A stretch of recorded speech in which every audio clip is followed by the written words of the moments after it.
Chapter 38, on the military question. War in Old Testament times. The Lord commanded Moses to vex the Midianites and smite them, because they had vexed Israel with their wiles, wherewith they had beguiled them to transgress the commandments of God.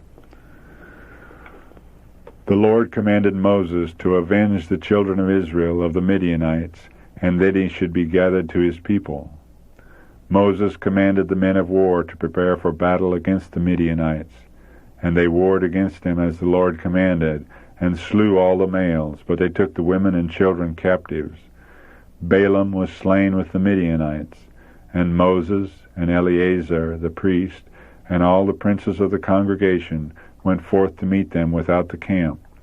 And Moses was wroth with the officers of the host, with the captains over thousands, and captains over hundreds, which came from the battle. And Moses said unto them, Have ye saved all the women alive? Behold, these caused the children of Israel through the counsel of Balaam to commit trespass against the Lord in the matter of Peor, and there was a plague among the congregation of the Lord. Numbers 31:13-16. Moses commanded the men of war to destroy the women and male children. Balaam had sold the children of Israel for a reward, and he perished with the people whose favor he had obtained at the sacrifice of 24,000 of the Israelites. The Lord is regarded as cruel by many in requiring his people to make war with other nations. They say that it is contrary to his benevolent character. But he who made the world and formed man to dwell upon the earth has unlimited control over all the works of his hands, and it is his right to do as he pleases, and what he pleases with the work of his hands. Man has no right to say to his Maker, Why doest thou thus? There is no injustice in his character. He is the ruler of the world, and a large portion of his subjects have rebelled against his authority and have trampled upon his law.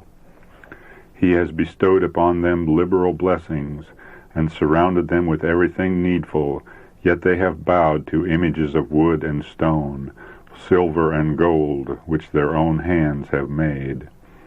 They teach their children that these are the gods that give them life and health, and make their lands fruitful, and give them riches and honor. They scorn the God of Israel. They despise his people because their works are righteous. The fool hath said in his heart, There is no God. They are corrupt, they have done abominable works. Psalms 14, verse 1. God has borne with them until they filled up the measure of their iniquity, and then he has brought upon them swift destruction. He has used his people as instruments of his wrath, to punish wicked nations who have vexed them and seduced them into idolatry. A family picture was presented before me. A part of the children seemed anxious to learn and obey the requirements of the father, while the others trample upon his authority and seem to exult in showing contempt of his family government. They share the benefits of their father's house and are constantly receiving of his bounty.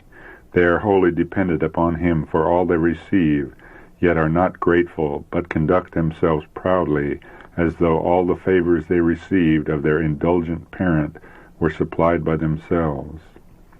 The father notices all the disrespectful acts of his disobedient, ungrateful children, yet he bears with them. At length, these rebellious children go still farther, and seek to influence and lead to rebellion those members of their father's family who have hitherto been faithful. Then all the dignity and authority of the father is called into action, and he expels from his house the rebellious children, who have not only abused his love and blessings themselves, but tried to subvert the remaining few who had submitted to the wise and judicious laws of their father's household.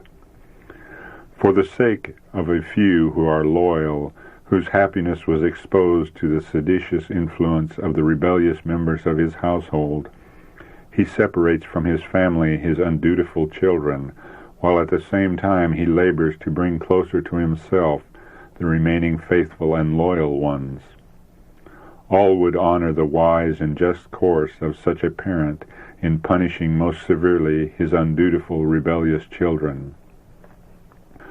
God has dealt thus with his children, but man in his blindness will overlook the abominations of the ungodly and pass by unnoticed the continual ingratitude and rebellion and heaven-daring sins of those who trample upon God's law and defy his authority. They do not stop here, but exult in subverting his people and influencing them by their wiles to transgress and show open contempt for the wise requirements of Jehovah. Some can see only the destruction of God's enemies, which looks to them unmerciful and severe. They do not look upon the other side. But let everlasting thanks be given that impulsive, changeable man, with all his boasted benevolence, is not the disposer and controller of events. The tender mercies of the wicked are cruel. Proverbs 12:10. Spiritual Gifts, Volume 4, pages 49 through 52. Light given concerning the draft.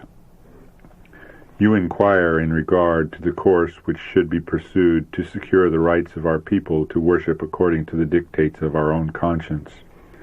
This has been a burden of my soul for some time, whether it would be a denial of our faith and an evidence that our trust was not fully in God.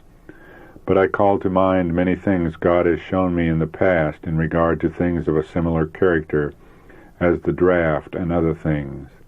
I can speak in the fear of God. It is right we should use every power we can to avert the pressure that is being brought to bear upon our people. Letter 55, 1886. Required drill. We have just said farewell to 3 of our responsible men in the office who were summoned by the government to serve for 3 weeks of drill. It was a very important stage of our work in the publishing house, but the government calls do not accommodate themselves to our convenience. They demand that young men whom they have accepted as soldiers shall not neglect the exercise and drill essential for soldier service. We were glad to see that these men with their regimentals had tokens of honor for faithfulness in their work. They were trustworthy young men. These did not go from choice, but because the laws of this nation required this. We gave them a word of encouragement to be found true soldiers of the cross of Christ. Our prayers will follow these young men, that the angels of God may go with them and guard them from every temptation. Manuscript 33, 1886. Written from Basel, Switzerland, September 2nd, 1886.